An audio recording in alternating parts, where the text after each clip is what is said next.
Okay, good afternoon. My name's Tom Suter. I'm the founder of the Advanced Technology Academic Research Center, and welcome to our Responsible AI and Speed to Mission. How can government agencies achieve both? So we're going to take on that big problem today. I would like to welcome all the attendees. Special thanks to Lauren Bernstein and her team from Data IQ. We're planning on this afternoon to hear from our panelists, followed by a Q&A session. We're going to pop a few poll questions on you. And I encourage the audience, especially as we get into this, please, we have a Q&A session at the bottom. Please ask your questions and we'll take care of that. And for those of you that we're going to have CPE credits, please participate in the poll and respond, and you'll get your CPE credit. So I would like to introduce the panelists, if they can come onto video. Here we go. Some old friends and some new here. I'll just do a quick round of introductions, and then each of the panelists will give us a good 5 minutes on what they're working on these days. We lost Gil there for a second. You can come on, Gil. But we have with us Dr. Bill Straley, who's the Chief Technology Officer at the Office of the Chief Digital and Artificial Intelligence Office at the United States Department of Defense. I'm still calling it the JAIC. I'll probably do that. I do that with my NFL teams. I do that with government agencies as well. We also have Dr. Jakeem Cravey, who's Chief Data Scientist, Office of Chief Information Officer at the National Technical Information Service at the United States Department of Congress. Good to see you again, Dr. Cravey. We also have Dr. Gil Altaveras, who's the Director of the National Artificial Intelligence Institute at the Veterans Health Administration, United States Department of Veteran Affairs, and just coming off a very successful event that I heard. I couldn't make it, but I heard good stuff about it. And then Dr. Rob Redmond, who's at the Noaa Center for Artificial Intelligence lead at the National Oceanic and Atmospheric Administration. Welcome. And then we have, last but not least, somebody I go back with a ways. He's been very involved with ATARC over the years, but Mark Elzey, who's the RVP of Sales Federal at Data IQ. Good afternoon, Mark. Anyway, let's get right into it. I'd love to hear from you, Bill. I know you kind of got there at the tail end of the JAIC, and now we're into the CDAO. I'd love to hear a little bit about the progress that you all are making over there and some of the new things that are happening, from my understanding. Be great. Welcome. Great. Yeah, no, thank you very much. And just do a voice and audio video check. Everything good there? You're all good. Okay, great. Yeah. No, thank you for the warm introduction, and I'm very honored to be here with my colleagues to talk about this important topic. Yeah, I did join just sort of at the tail end of the JAIC. The JAIC, was merged with the Chief Data Office, the Advana effort, Defense Digital Services, to make up the CDAO, the Chief Digital and AI Office. And the point there was really to sort of acknowledge the role at a high level that data plays in enabling AI to be adopted across the DoD. So you're asking sort of what our focus areas are at this point. AI, obviously, machine learning continues to be the goal. That is bringing that capability forward to enable what we're calling decision advantage, but it relies upon the ability to access our data. The Department of Defense has a ton of data, and what we need to do and what we're focusing on primarily is enabling that data to be where it needs to be, when it needs to be, so that decisions can be made that are relevant and advantageous, both at the enterprise side and all the way up to the front edge, that is, the warfighting sphere. So, but my role as Chief Technology Officer within the CDAO is to basically keep a pulse on the innovation happening in the ecosystem out there and find ways to leverage it so that the DoD can move forward while we are doing things to change the culture, the practices, things like talent upskilling, which I know we're going to talk about today, and in keeping track of the innovation, find ways to bring that in an assured way, so that the Department of Defense was the first military organization to put out these tenets of responsible AI, which include making sure that the capability is safe, is mission relevant, is handled ethically, and is governable, and so on. And we can do that. We can lead the charge in setting those standards and ensuring that the capabilities that come from the innovation ecosystem adhere to that. So that's my role. And as we go through the questions, I look forward to providing more information on that. Thank you. Thank you for that introduction. That's fantastic. Next, we'll go with Chakib. Yes, good afternoon, everyone. Thank you for the opportunity. So a few words about NTIS, because it's really like a unique bureau within the federal government. So we are part of the US Department of Commerce, but we have this unique authority that was given to us by Congress that permits us to enter in partnership with the nation's top private sector companies, academic institutions, and nonprofit to assist federal agencies address national data-centric challenges and accelerate data-driven solutions and AI-based capability to achieve mission outcome. So our mission is more like outwards than inwards. So focusing on assisting several federal agencies leverage data and data services to deliver on mission.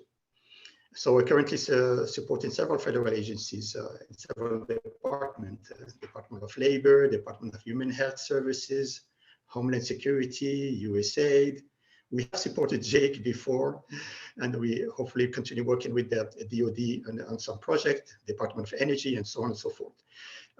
As part of the Department of Commerce, Department of Commerce is called the American Data Agency. So we have a lot of data, and we are working also across the Department of Commerce to actually leverage that data in a responsible way and an ethical way to actually fulfill our mission and serve the American people. So I believe that AI represents a critical opportunity for federal agency to deliver on mission effectively and efficiently, make evidence-based decision-making, improve on customer experience, and perform intelligent automation.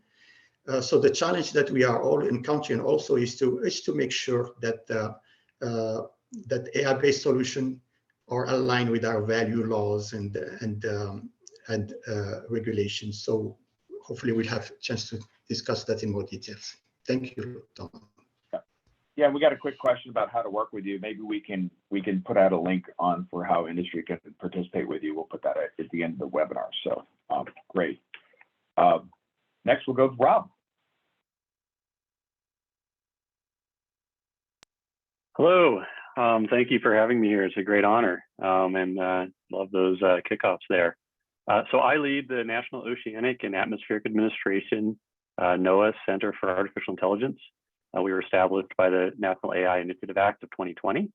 We're working to integrate trustworthy and responsible AI to develop applications and decision support services, and especially for the most vulnerable to the effects of our changing climate and extreme weather, such as flooding and heat exposure. I'd like to tell you really quickly just about a couple of our focal areas. We're working with the community to improve our environmental data to be leveraged in new data science applications. We're also addressing what it means to be AI ready for AI use, which will enable the fusion of environmental, our data, and socioeconomic data from others for social inequity topics, for example. We need a workforce that is trained to leverage and maintain comprehensive AI capabilities like everybody. So what are we doing? We're actively developing a public library with contributed interactive educational materials to enrich the equitable use of Noaa data. Today, we have community of practice. So today we have more than 250 Noaa projects using AI. And in just a couple of years, NCAI's community of practice has grown to over 600 with membership from public, industry, government, academia, and education. And last week, we held our 4th AI workshop at over 750 virtual participants, included a one-day focus on AI ethics. Attendees collaborated throughout the week to explore use cases for advancing various environmental applications with societal impact. We're actively partnering broadly and seek to expand those partnerships. Some examples that you'll appreciate include with the National Science Foundation's AI Institute, also with NIST, and with the UK Met Office, and many others. There's just a couple examples. We envision to expand these partnerships through community engagement to advance environmental data for AI and trustworthy, responsible application for environmental equity. You can join our community practice. You can learn more at noaa.gov/AI. Thank you. So you've done all this in 2 years? Pretty good.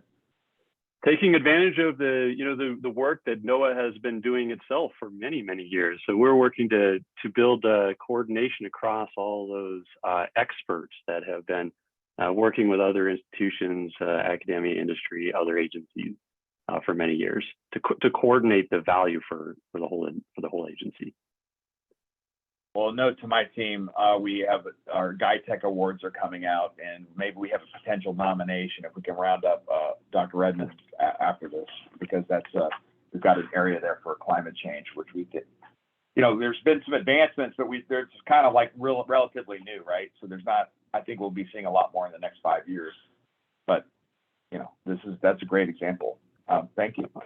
And last but not least, we have Mark Elzy, and I've known Mark a long time, and Mark has been at some of the stops we've worked together at ATARC. I know we have this lab concept where we bring in industry, government, academia to kind of work on solutions. And at his previous stop, he was very instrumental in our first lab. So welcome, Mark. Good to see you. And I'm interested to see what you see across government. I'm interested to see what you see across government and across industry. Yeah, well, we're in the business of equipping agencies and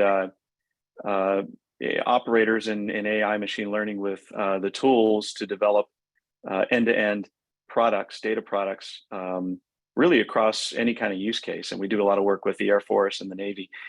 And, we've been spending time up on Capitol Hill with Senate and House Armed Services talking about a lot of these issues, particularly around upskilling our current workforce. We got to go a lot faster. We're talking about speed of mission, but we're going to do it through our current workforce and getting them the skills that they need. And there's a lot of folks that have affinity with the data and just need the right tools to work side by side with a data scientist to do some of that work. We're also, very involved in trustworthy AI, and we think the road to trustworthy AI is transparency. Right? Being able to see where the data came from, who touched it, where it went, how the models were built. That's how you get trustworthiness, is through transparency. And then, the speed of mission really is getting cross-functional teams working together to kind of reduce this process latency that we see. So, happy to talk about some of those topics and really glad to be here. Great. And of course, I forgot. Thank you, Shakib, for sending me a note and keeping me straight. And sometimes I get too excited on these things. But we have Dr. Gil Altaveras, who, of course, is the director of the National Artificial Intelligence Institute at Veterans Health Administration. And Gil, if you could tell us a little bit about the event that you just hosted, I thought that was really interesting, as well as, talking about the VA and your organization. Certainly. So the National Artificial Intelligence Institute over at the VA, we're working to build that AI research and development capacity to improve the health and well-being of our veterans and those that they interact with, and caregivers and so forth, and families. And so that event you mentioned, yes, we've been getting a lot of great input on that. That we just had that. It was a 3-day event. It was called the Brain Summit. It's actually an acronym for Brain Health and Rehabilitation Through Artificial Intelligence Network Summit, and had a great turnout, over 70 speakers. And we actually had to open the the registration got full, then we increased by almost 50%, and then it got full again. It brought people together. And also one of the goals was around promoting trustworthy AI, and we surveyed the people afterwards, and over 92% of the surveyed attendees actually said the conference increased their confidence in trustworthy AI at the VA. So got that feedback, and are working with a number of the organizations around different ways that we can work together going forward. And looking forward to this panel. Thanks for having us. Great. I don't think I've seen you since we did our in-person AI and data analytics conference. I think it's been like 3 years before pandemic, but I think Gil was chair twice in a row. So good to see you. So my first question is, what is the current state of AI progress within your agency or your partners that you work with? And what have we seen some good use cases that we think are going to be effective and lead to more progress down the road? And I know you've been there since March, Dr. Straline, but I'd love to hear a little bit about some of the progress you think that we've been making in the last couple of years since the JAIC and now the CDAO. Yeah, no, thank you for that. Having started there just recently, actually, since the beginning of CDAO, I've been able to witness as the organization takes shape and forms. We, initial operating capability was February 1 and full was June, and we're still making tweaks to make sure it runs right. Because Craig Martell, our director, joined in June, and prior to that, Margie Palmieri is in charge as the deputy there. I would say that what we've seen, and it's really building on the successes of the previous organization. I referenced this sort of in my opening remarks, is the power of data. The power, when you bring not only that you're making the data AI ready, as someone else has mentioned today, but you're bringing the data together into an environment in which you can creatively apply it to problems that you need to try to understand for insights.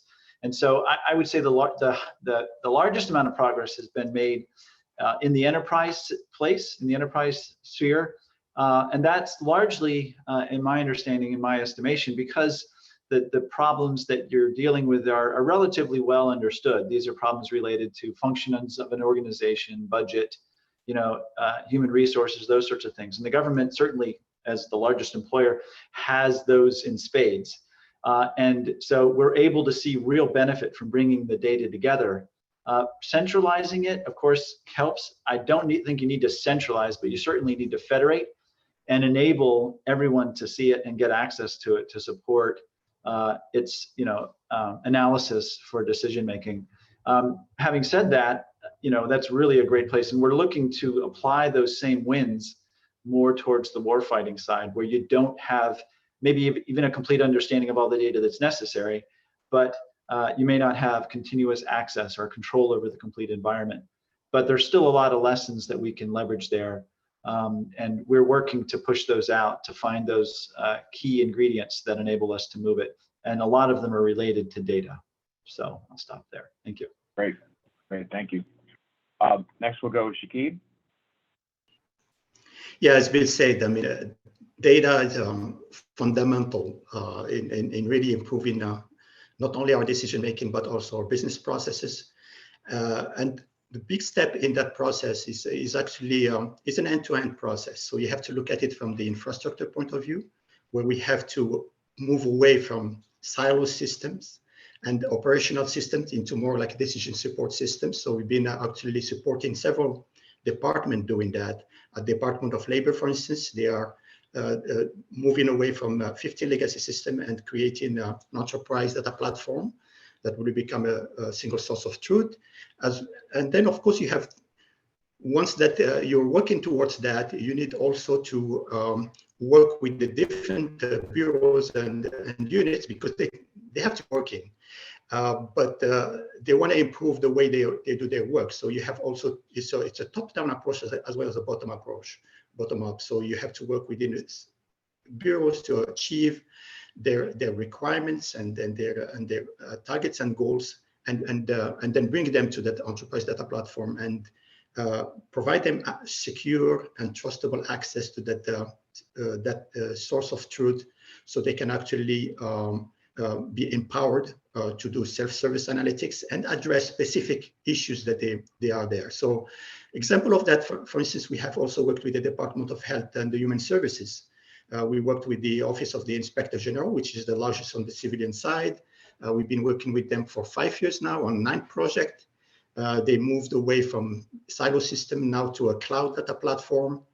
And over the years, they have improved all their processes. And now we are actually ready to start leveraging machine learning and artificial intelligence to actually leverage the access to the data and look for fraud patterns and making sure that every dollar spent by HHS is actually spent on a legitimate action, and recoup any fraudulent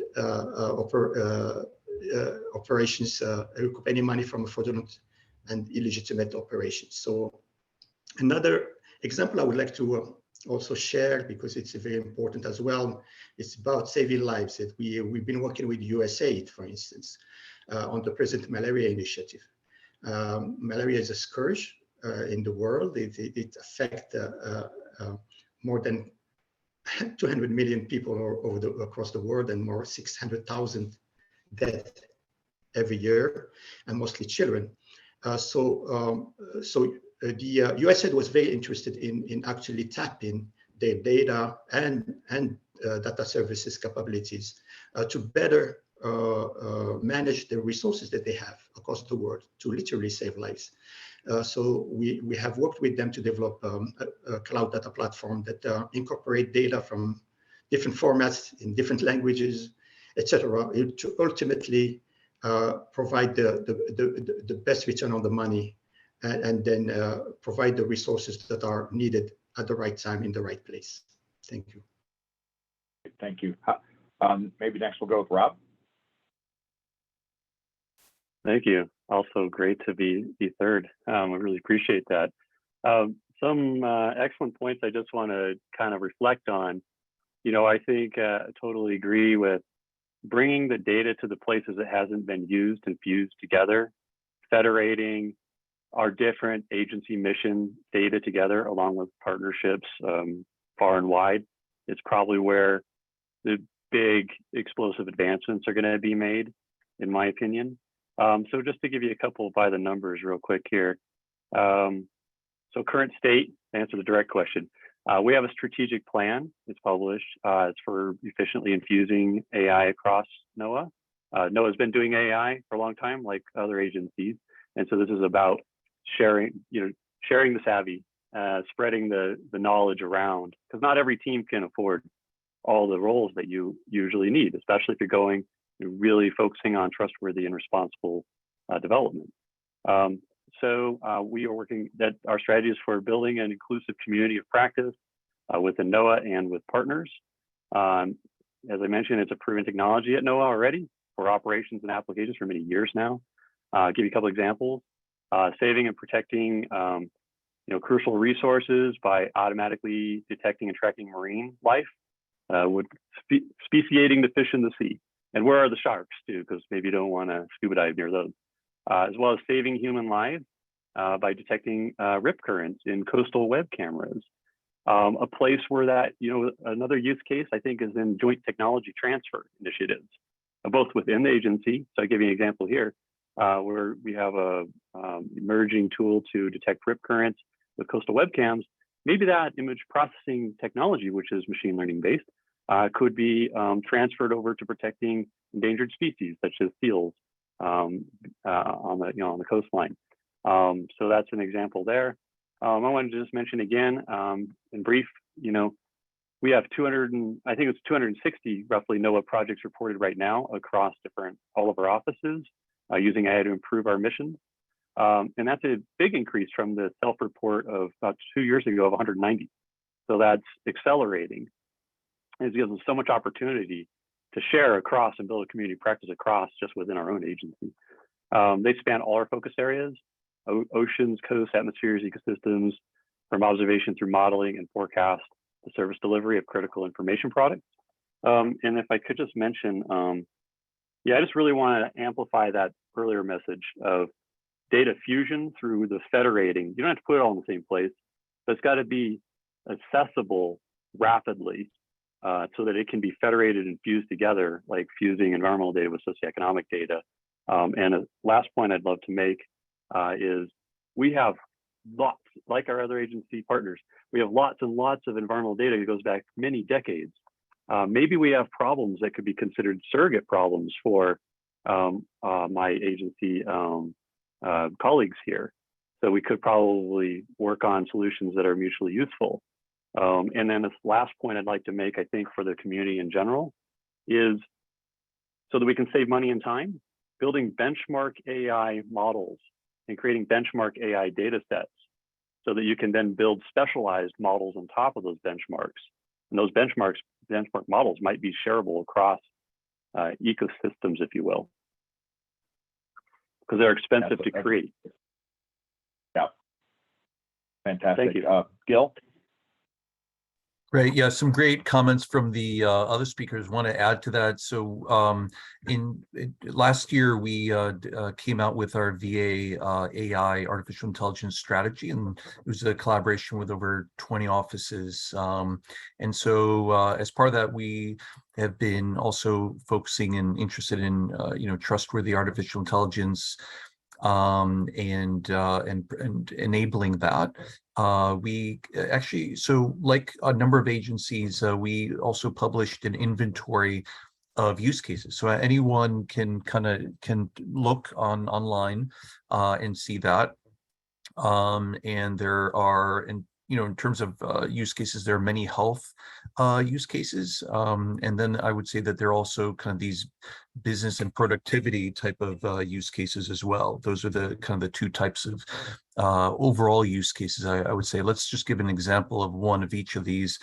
So if we look at health use cases, there's one where, collaborating on developing this app that uses natural language processing to detect suicidal ideation and mental health crises in veterans, and that can help in bringing about solutions for that. And then another is like, if you look at kind of different processing of forms, right? Another place where we've seen different offices working together and so that you have what would have been a handwritten form, and then you can process it more efficiently using artificial intelligence, natural language processing, and looking for ways to make those processes faster. Now, people mentioned bringing data together. There are several components administrations, under the VA, and there's benefits and there's health as a couple. And so those are two different types of data sets as well that you can imagine by working together across that, it's possible to provide better and or faster services as well. And so that's another area that kind of also echoes what people were saying around how if you bring different type of data together, you can enable new types of work to be done.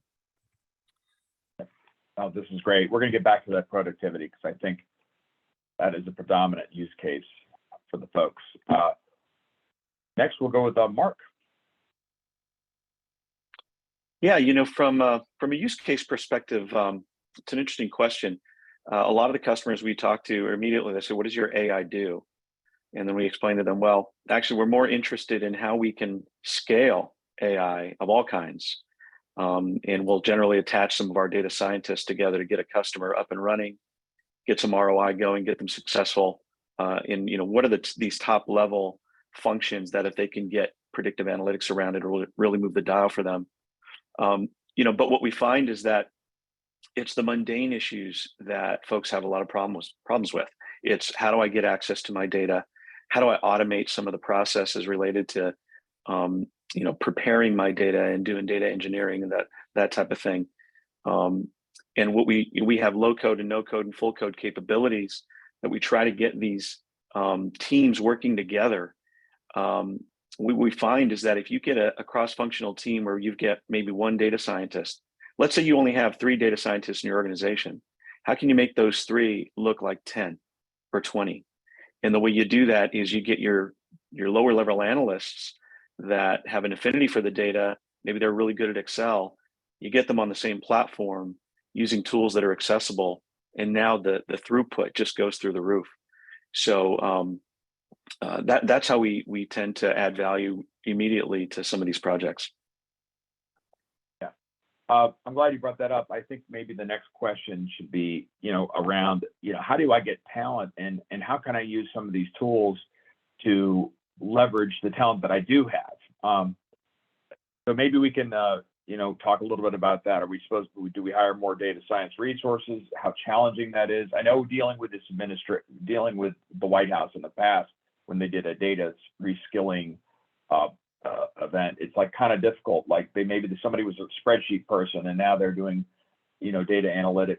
And now does that translate to me getting a better job? So let's just talk about the human capital, just generally speaking, and maybe start off with you, Dr. Strehling, because I know it's a challenge for everybody. Yeah, no, thank you for that. And that's a great, I think, a great follow-on question to the discussion that we just had. How do we leverage these capabilities and even the data to, sort of enable people at all different echelons? The CDAO as an organization represented, organizations that had already made a lot of progress in doing things. So as you mentioned, the JAIC, CDO, and others, Advan in particular. And so some of the initiatives that we've worked on relate specifically to upskilling, enabling people at all levels to understand. One of the things about AI, is that it sort of democratizes this effort. You really are enabling you're flattening the hierarchy, the structure that requires that all decisions go all the way up to the top before someone, before the decision gets made. And we're speaking there a little bit to the culture, and when you enable people to understand and leverage AI, you're giving them the ability and the insight about the decisions that are being made, and then the power to leverage the insights from the algorithm to make a decision there. So, since 2020, we've engaged in 15 pilot training sessions. We're working hard to put together courses for both senior leaders and then lower echelon folks, with almost 2,000 participants across those. And the goal is to not only get them to become familiar with what AI is, because the term is often misunderstood. We don't want people to walk away thinking that it's the Hollywood version of AI, that is Skynet. It's certainly fun to think about, but that's not where we are, and it isn't productive to think about it that way. It's a tool that provides insight based on data that it works on, that it's given. It is a garbage in, garbage out kind of system. If you give it bad data, it'll give you bad insights. And when people understand that, they begin to become stewards of that insight and of the data that feeds into it. And so we have a challenge to make sure that we upskill, as we're saying, our folks across the DoD, so that they can address these challenges, recognize the opportunities. As Mark was saying, that's where the scaling comes from. We've got to, we're also at the same time putting out enterprise capabilities, so that when people are ready to jump in, they've got the tooling, but they need to be able to jump in on their own, if you will, and move forward. And then the last point I'll make is that in all of the training that we offer, we make sure that it adheres to the ethical governance issue guidelines that are part of responsible AI, so that it isn't just about the capability, but also about doing it in a responsible fashion. So thank you. Great points. Next, we'll go with Gil. All right. Yeah, so I think there are some great points there by the DoD, and wanted to add a few more things that we have here. So we have been looking at a number of different ways of doing this. So one is through the Data Governance Council. We actually have this people subcommittee that's been looking at ways at both attracting, retaining, training and upskilling existing personnel around data science and artificial intelligence. The National AI Institute, we actually recently had across our AI network that we launched in that Brain Summit that was just mentioned, where the AI end of the brain is AI network, actually, in terms of acronym. And so we have these 4 sites where we work together to enable data scientists to be recruited there. And we worked very carefully to on several aspects of that, emphasizing the mission, these specific incentives that promoted recruitment and permanence where possible, and salary in terms of getting it up in terms of the GS levels.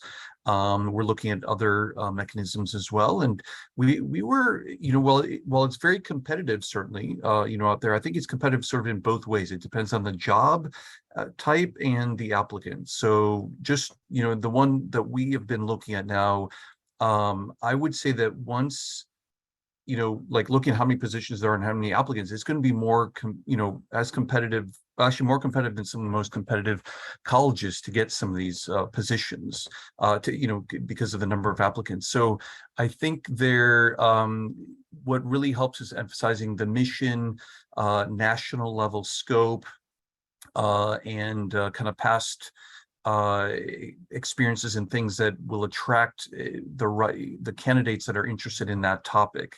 And so we've been, like I said, pleasantly surprised, but I think it's sort of like almost like a whole strategy in terms of how do you attract the talent and work toward that by kind of tailoring it toward the right audience and working with that and kind of looking at alternative solutions sometimes that may be outside the box. So for example, like, I think we worked on, there's like a loan for forgiveness program that, will help attract certain people.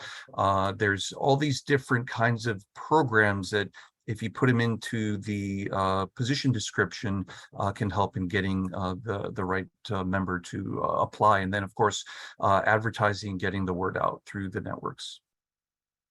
Yeah, I always think the government sells themselves short. People love the mission. They love the mission. They don't like the 9-month hiring process. We got to work on that. That's on the other side of ATARC. How can I get hired in? I don't want to wait that long, right? Good stuff. Rob. So many powerful statements there. And yes, I think you're absolutely right, Tom. I was going to start with that. I mean, from thinking about where I live, Noaa, it touches everybody's life.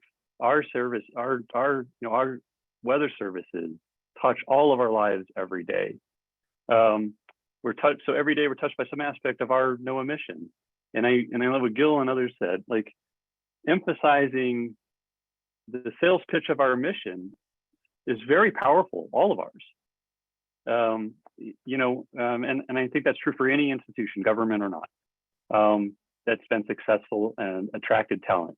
And so I agree, it's tough, it's tricky to keep the talent. And, I kind of think of this as like a multi-headed hydra, I guess, or maybe just multi-dimensional. So part of that is upskilling. We believe in that too, because as somebody else put it, you have a workforce who already has so much intuition about the data and services that are in your mission. And they want to learn and know more things. They don't necessarily want more things just piled onto their plate. They want to be more empowered, I think, to flatten that hierarchy, if you will, if it can be, so to speak, to be, to recognize. Also, yeah, good point. Recognizing that AI is not Hollywood. That's true. It is generally AI, the AI we're all talking about is not generalized AI.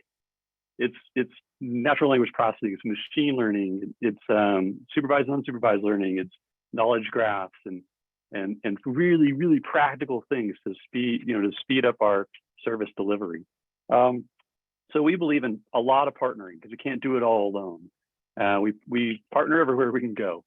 For example, this summer, NSF funds several AI institutes, 16 or 17 of them, I think. And we are partnering with a couple and looking to partner with others. And in particular, we joined a Trustathon event. So it was part lecture. How do you trust an AI application? How do you build the ethics in and build in trust as you go? Because it's not something you can do at the end. And then it was second part hackathon. So we brought some of one of our Noaa examples to that hackathon, and people from all over the world joined different use cases and hacked around and learned about different facets of environmental science. I think the last part I will make is along that, a lot of mentoring. You have people who've been in your mission for many years, and you have the potential pipeline of undergrads and grad students and people in high, far back as you want to go. You can get them inspired about the mission. You can also get them connected through so many different kinds of internship and scholarship programs. We do a lot to try to engage with universities, including underserved universities. We do a lot to try to connect with communities, because those are the communities where these new services are going to have effects and impacts. So I guess we just believe in trying to get as many people engaged together in order to upskill our own workforce and broaden it more than just our workforce, but anybody using our data is kind of a force multiplier, in my opinion, for advancing the capabilities that we need at Noaa. Really good points. Thank you for that. And we'll go with Shakib next. Yes, Gail mentioned, we're doing something similar at Commerce. So we work into the Commerce Data Governance Board to really assess the data capabilities that we have and to see how we can actually upskill current commerce employees, as well as try to attract, of course, new talent and from outside. So the way we did it at Commerce is that we started with developing a roadmap. So last year, the Commerce has released a data strategy. And to that strategy, we have a roadmap to maximize the positive impact of commerce data and staff. And we defined like 5 strategic goals. And one of them is actually to cultivate a modern data skill workforce. So we know it's vital for government agency to accelerate the transition to these new and emerging technologies. And that's done to developing data acumen and advanced analytics skill in the workforce. So we've been working across the Commerce within all the bureaus represented, and we have a data skills working group, and we are looking at way we are approaching it is we have been developing like personas. Like Mark mentioned, a lot of people have different types of data skills. And so if you define any persona that you're interested in data science, there's so many types of roles and responsibility. There are data engineers, there are data scientists, there are data analytics, there are machine learning engineers, etc. So the first step is to define the specific skills that are required in each persona, and then look at your own employees and try to define what skills they have now and how to bring them to those if needed. So that's how we are approaching the upskilling. On the other side of the coin, we've been running some pilots to see where we can find the best learning resources to bring to upskills anyone who's interested, as well as for continuous learning, as this field is of course evolving and moving very quickly. So we are in that process in actually enhancing our library of resources, promoting it so people can take advantage of it, etc. At the federal level, I want to mention briefly that, like Tom mentioned, we need something to help bring talent quickly. So we know that OPM is a major actor in that. So of course the new occupational series of the data scientist one is a step in the right direction, but we also have working on a specific project with OPM on their portal, USA Jobs, trying to better leverage that to actually whenever federal agencies needs to hire someone, to have a better way to specify the skills that are needed, and then the applicants to look at the skills that they offered and try to use machine learning and artificial intelligence to do the best matching, and also to optimize the search process there. So we are also in that process. That's going to be a big move forward for all the federal government. Thanks. Well, good luck with that one. Now, keep us apprised. I've been doing this for about 8 years and 3 administrations, and they all were this. We hadn't cracked that nut quite yet. So anything we can chip away there would be great. Mark, I think you started this conversation actually. Yeah, no, there's a ton of stuff there. Just a couple of things, maybe to jump off of some of the other comments. McKinsey did a study last year, I believe, where they kind of ranked, what are the top performing companies doing that are really getting after AI and doing it really well? What's common among them? And obviously access to data is one, but they take a full life cycle approach to AI, just like you would with any other software program. There's a ton of reuse that's involved there. Somebody mentioned that previously. And an example of one of our clients, a big, large pharma company that is just doing it really, really well, world class. They're on a single platform, single life cycle approach to all of their AI in 40 countries, same platform. very standardized, and they've got like 3,000 successful AI projects in production. Now, they don't have, hundreds of data scientists. What they're doing is they are taking these folks that are really good at Excel, really good at BI, and the data scientists that they have, and they're putting them together with leadership, getting the right kind of requirements, pushing it through their pipeline very quickly in days versus months and years. So there's definitely a formula for it. And I think in the government, we just need to keep pushing, to get folks involved. Right. Yeah. And now I'll focus on my last question. I fear not too many things, but I definitely fear the CPE people that we lose our accreditation. So we have to go through these poll questions real quick. They're actually pretty, I think we could all hit them right down the middle and do them pretty quickly because they're all like sequential. How confident are you in your utilization and understanding of AI? And for those contractors and people that serve the federal government, maybe talk about the agency that you're in. Let's see what we have here. Usually we're pretty quick on the trigger with this group. Here we go. Next question. Where are you in your journey for implementing responsible AI? It ratchets up a little bit.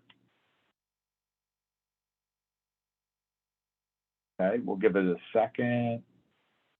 All right, do we have enough people? There we go.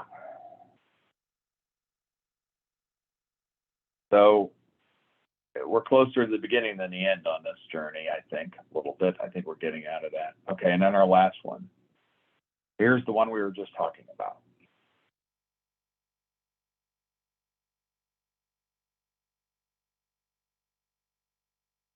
All right.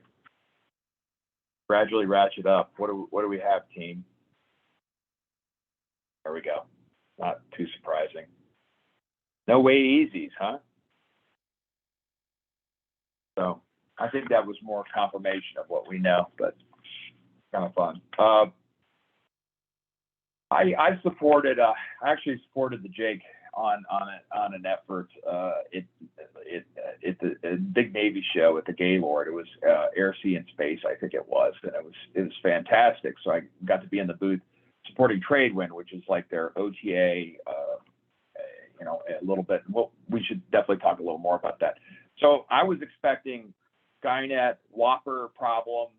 I was expecting, you kind of got fired up for this. And then, you know what it really was? It was the simple stuff. I've got an Excel spreadsheet on my laptop. I've got to figure out flight schedules. It's not this big AI thing. It's a little bit of incremental. It's a lot of incremental types of things that are going to save time. And another anecdote, my son is a lieutenant in the Army. He's serving overseas in Korea. And it's just a lot of paperwork. The folks have a lot of paperwork. They have a lot of duties. And I think one encouraging thing is we're not worried about getting people out of jobs anymore. If you notice that since pandemic, we're not like AI is getting people. We're not going to have enough work, for everybody else. I don't think we're talking about that as much.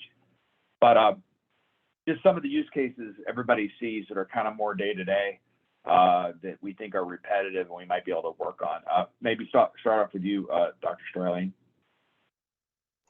Yeah, no, I appreciate that. I would say you've hit the nail on the head there. I think, we have to understand what they call narrow AI can do for us. We're a long way off, in my mind, from general AI, and we don't even want a general AI yet, because the definition says it's conscious and able to make its own decisions, and we don't want that because we want to be in charge of it. We're honest. But I do think, it relates to the upskilling, because in as much as we want folks to understand how to use the tools to make decisions, we want them to be comfortable with what it's possible to do, right? We want them to know that this isn't going to, you're in charge of it the whole time is kind of the point.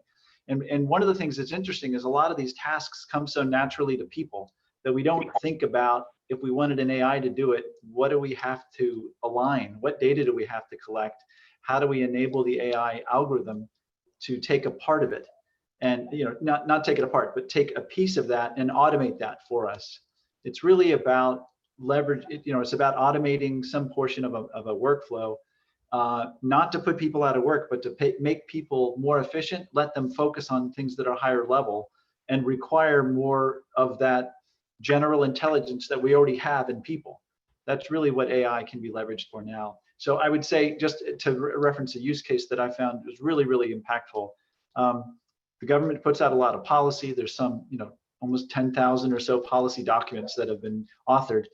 And there's a great tool that was developed under the JAIC known as Game Changer that leverages, sort of off the shelf natural language processing to help sort through that and find references within that policy that support an argument you're trying to make. Now, if that isn't a great use of an automated capability, keeps people off of, late nights reviewing tons and tons of documents and worry you might miss something, then I don't know what is. That's an example that I would like to bring up. That would be great to replicate. Thank you. That's fantastic. And that's public, right? Maybe we can find that link and get that out if we can. Teams, we can actually work behind the scenes on that. Next we'll go with Rob. I keep having you third or fourth. I figured I got to get you up to 2 now. You moved up to 2. I'm happy to be wherever. I think that was a great example. I think we have a lot, and I agree that there's been a concern about how some tools can replace the workforce. That's not the case here at all. I just want to espouse that even more directly. I think it's all about empowering the workforce, augmenting their capability, squeezing down the mundane, as somebody put it. As an example, to understand the health and populations in the ocean ecosystems, we use a lot of video. We capture a lot of video data. We do it with human craft. We also are trying to do it with uncrewed craft, uncrewed systems.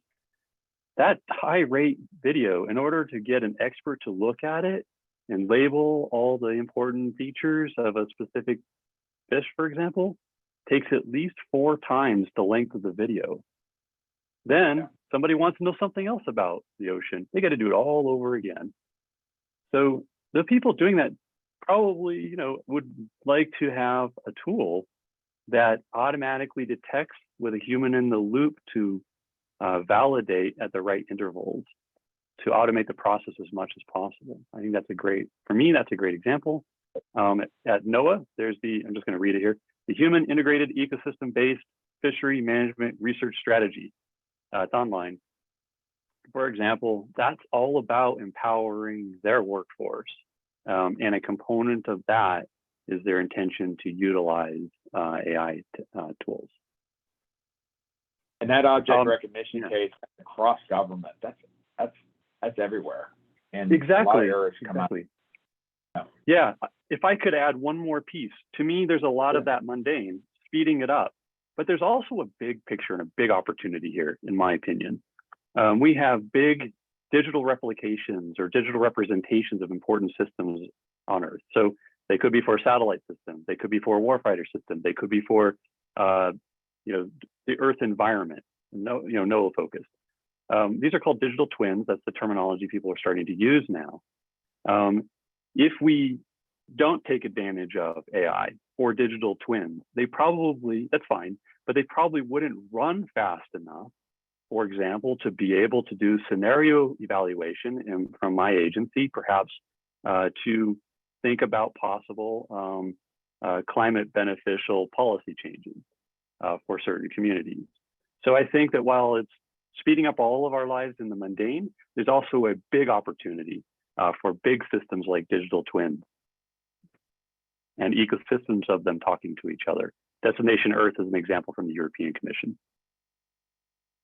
Fantastic, great examples. Shakib. Like Bill and Rob said, I think it's very important to look at the spectrum of application where AI can be leveraged. So since you mentioned JAIC, Tom, I would like to talk a little bit about the project that we did with JAIC at NTIS. So we actually partner up with JAIC to support the initial effort to accelerate the delivery, scale, and synchronization of the department's AI effort. So we work, like Bill said, like most of the work is usually trying to speed up the processes, making them more efficient through automation and intelligent automation as well, and business process transformation and so on and so forth. But the Department of Defense, they have also like very advanced AI application that they use. And one of them that we worked with them is actually to leverage machine learning capabilities to combat the growing risk of exposure to cyber attacks. So we developed a very novel information retrieval system that ingests cyberlog data and use actually artificial intelligence and an algorithm called tensor decomposition to develop some kind of mathematical digital fingerprint of malicious actors. So AI also has very exciting opportunities in the federal government. So yes, we have to focus on the mundane and the basics and focus on the data, which is at the source of any responsible decision making and data services. But we also have to be excited about what we can do on the other hand, because of the global competitiveness that we are facing across the world. Thank you. Yeah, I think it's a good point back to that data. You get the basics done. We're going to advance AI down the road, but you have these connections. You need them. It's the basic building blocks here. So, Gil. Yes, so I just want to make the point that there are a lot of different areas when you think about productivity, and also when you think about how you can in some cases make things possible that before were not possible. So productivity, you think about it as making something maybe a little bit better, a little bit faster. But there's some things that just are essentially not, it makes you more productive in a way that basically was not possible. So let me give you an example. So let's say you're you're a physician, and you will, in an average time, lifetime, you might see essentially an average of 0 patients that have this rare condition, right? So the only experience you have is from what you may have learned in medical school, right? But and so you can keep reading things and so forth. But if you have the AI there integrating those pieces of information, it can provide you with the latest updates on that condition, what may have happened since your medical school time, right? And so that, that's one area in health, just one example there. But another one is we have this, actually, there's this, and you see this in many agencies, there are committees that review, make recommendations, maybe once a year. And you can imagine that over, there are different people on the committees over time, right? So they may not know what the person before wrote. It's the same kind of situation where there's kind of limited information that a person may have. And by having the AI look at all those reports from prior years, can find either common themes, find some issues that just keep not getting solved, recommendations that are maybe haven't been followed yet, or things that have been completed, but there's a new area that has not been quite solved. And so some of these, if you look at and put together all the committee reports, there'll be thousands of pages, and there's no way that all the committee members may be able to read all of that. And so the AI, by making a summary of it, can help people get information that otherwise they just wouldn't have done, or may not have been able to do, or would take like a whole lifetime of reading to kind of to do. And so that is another area that I just want to emphasize. So it's not just kind of one increasing incrementally, but sometimes allows you to do things that maybe otherwise you just would think, okay, well, it's not possible to do, so we're just not going to do, because we're not going to have some, read things for 1,000 years, right? But now these kind of things may be possible, and they are possible. Yeah, I think you're right. I mean, you watch TV and you watch World Series of Poker, and they tell you what your odds are of winning it. You ought to be able to see, because based on the record, based on their symptoms, what are the odds that they have a certain condition? So, I mean, how would you know everything? You can't read every journal ever written, right? So, and then you make a business decision. You can look into things. Yeah, I think that goes back to what Shakib was talking about. We got to get the data together. You got to have those building blocks and then come up with these great models. Good stuff. Well, oh wow, this went by quick, Mark. I'm giving you the final word. If you could talk about this and anything else you want to talk about to close the program, that'd be great. Yeah, no, I think getting another swing at use cases, they are endless.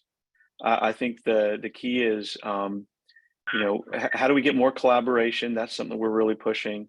How do we get the people that we have right now that we don't have to go out and hire, getting them skilled up? And then let's get these cross-functional teams working together. Let's get leadership and the data scientists and the folks in the middle all working together. I think that's how we're going to meet the mission and go faster. Yep. And I think we saw some great examples of how we're doing that today on this webinar. So it's good stuff. Well, thank you, Mark, Rob, Shakib, Bill, and Gil. Appreciate your time today. This has been a great discussion. CP polls, last question. I said there was only 3. There's actually 4. Do you need your certificate? This is the kind of service you get here. If you don't need it, don't worry about it. But if you need it, we'll get it to you. Great stuff. And what do we have next week? So day-to-day here at ATARC. It's like you never know. This is going to be great. How to prepare against evolving software supply chain attacks. That will be next week. We got a great panel ready for that. Thank you all for your time, and thank you to Mark and his team. Really appreciate it, and have a good weekend. Thank you all. Bye-bye. Thank you. Thank you very much.